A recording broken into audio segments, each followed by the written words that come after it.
Example 3b, simplify root 80. So we want to find two numbers that multiply to 80, where one is a perfect square. So again, if I think of my perfect squares, and if I kind of trial and error and I'm trying the smallest ones, I'm going to try 4 first. So 4 goes into 80.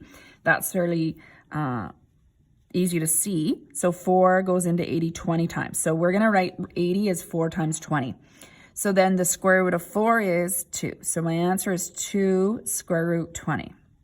However, I am not actually done this question because I can simplify further. This happens to us sometimes where we simplify, let's say a huge fraction, we cut it in half and then we realize, hey, we can do that again.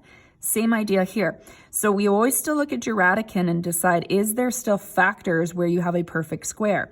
And I think of what I can multiply to 20 and I can multiply 4 and 5. So 4 is still divisible.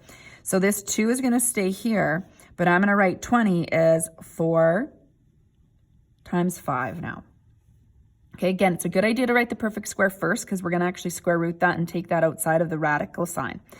All right, so I'm going to go up here where I have a little more room too. So this 2 is going to stay the same. So I'm just writing it down again. Square root of 4 is 2. So they're multiplied together. So I'm going to put a multiply sign. We use these little dots for multiply, of course. 2. This radical is going to, or 5 is going to stand under the radical. We can't square root that. It's not a perfect square. So we leave that here. So then to simplify, 2 times 2 is 4. So 4 root 5 would be then the final answer. Okay. Now, if you can do these in 2 steps, that just meant that there would have been a larger perfect square that I could have put in there. But maybe I didn't think of it first, and that's perfectly fine because we tend to look at these smaller numbers first. I want to point out, let's say you continued with your finding your perfect squares. So you tried 4, or you didn't think of 4. 9 doesn't go into 80, but 16 does.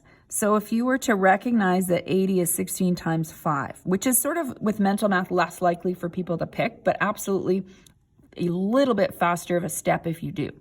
So if I square root 16, I get 4, and then the root 5 stays there. So I get the same answer, but in 1 step. Not to worry how many steps it takes you. The key is that you make sure that this Radicand can't simplify anymore. So root 5, I can't break that down anymore because the only factors are 5 and 1, and of course that's not a perfect square. All right, I'd like you to try C before watching the next video.